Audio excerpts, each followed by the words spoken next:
Hello everyone, this is Endercon, and recently I saw the new PTB changes that will be brought to the live game. Some changes were reverted, like for Pig's head trap timer and Huntress's walking speed whilst holding a hatchet, and even the Unknown will receive some buffs. Pretty neat stuff. Until I saw the change that'll be made to one of Clown's add-ons. That add-on being... hold up. Redhead's pinky finger.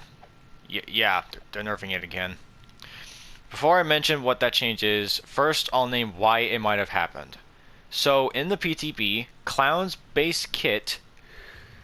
hold up. Clown's base kit bottle count was increased from 4 to 6. Pretty good change, but killers used this to their advantage. You see, due to the total bottles being increased with the pinky finger being unchanged, rather than the total bottles being 3 with cheap gin bottle like we do in the making of this video, it would instead be a total of 5 bottles. This was understandably OP since you had 4 to 5 chances to expose and down survivors. It definitely needed a nerf of some sort, I do admit this. I was expecting a further reduction from 3 to 5 since that'd add up to what we have now, 1 bottle with pinky finger or 3 with cheap gin bottle.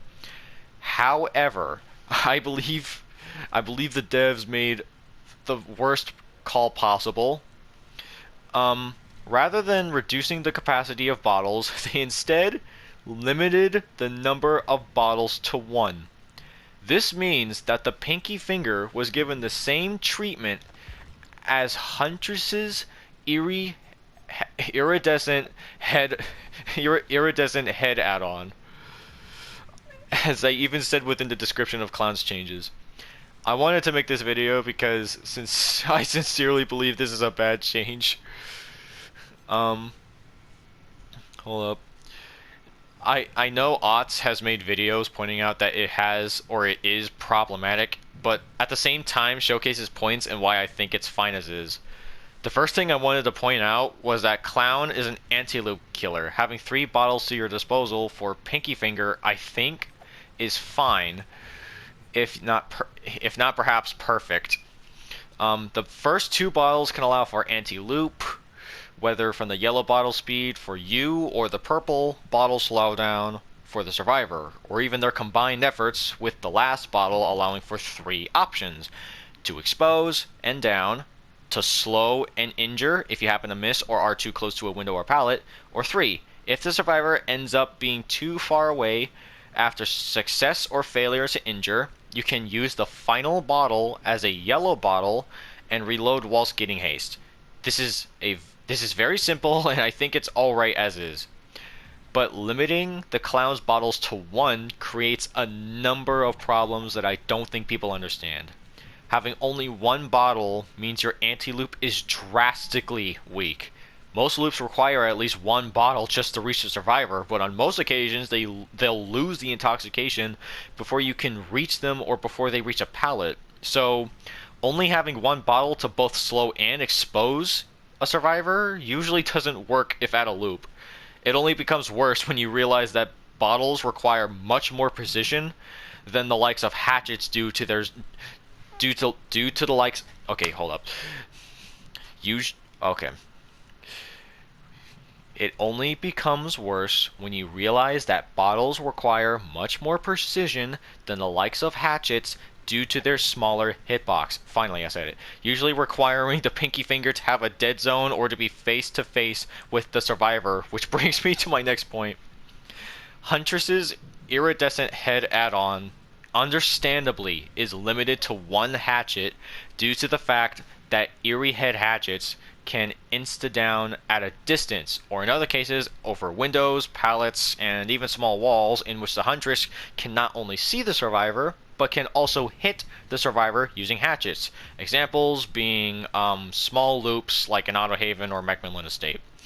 Clown, however, noticeably doesn't have this luxury. If you couldn't clearly tell already, he is an M1 killer, meaning he is required to physically hit the survivor after directly hitting them with a bottle. And since intoxication doesn't last that long, chances are they will lose the expose before you can even reach them. Plus, as long as they are in a decent loop or behind a pallet or window, Pinky Finger gains basically little to no value. This also creates what I can essentially call a one-trick pony mindset, or at least to me, since you can't use bottles to close distances like yellow bottles, since you'll need to reload straight after, and you can't use purple bottles for loops unless it's just for the injure or down if the survivor's already injured. And if that fails, the clown will have to reload again and again and again until they either leave chase or camp with a bottle to actually get value, or to even tunnel off hook.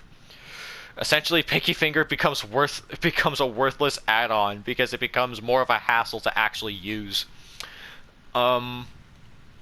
If there was a change I'd make to the Pinky Finger, I'd do one of two things. I'd either, one, reduce the capacity from 3 to 5 so that we can stick with the Pinky Finger cheap gin bottle combo that we have as of now.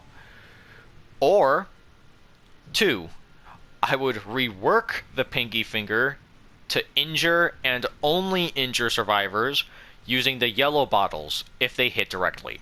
It wouldn't affect endurance, so no easy tunnel off hook, and if the clown made the attempt to trade, like, say, in endgame and the multiple survivors tried to save that one survivor, okay, so yeah. Multiple survivors attempting to save would be given the haste effect from his yellow bottles, including the survivor saved from hook. So it's a high risk, high reward for both parties, I would say. I hope this was very short, and I even made a whole fucking thing here so I can read it because I stutter a lot, as you can tell. So I hope all points made in this video sound reasonable. And if you do have any rebuttals to this, to anything that I have said, then please leave a comment. Best of luck to you all, and I hope you all have a good day.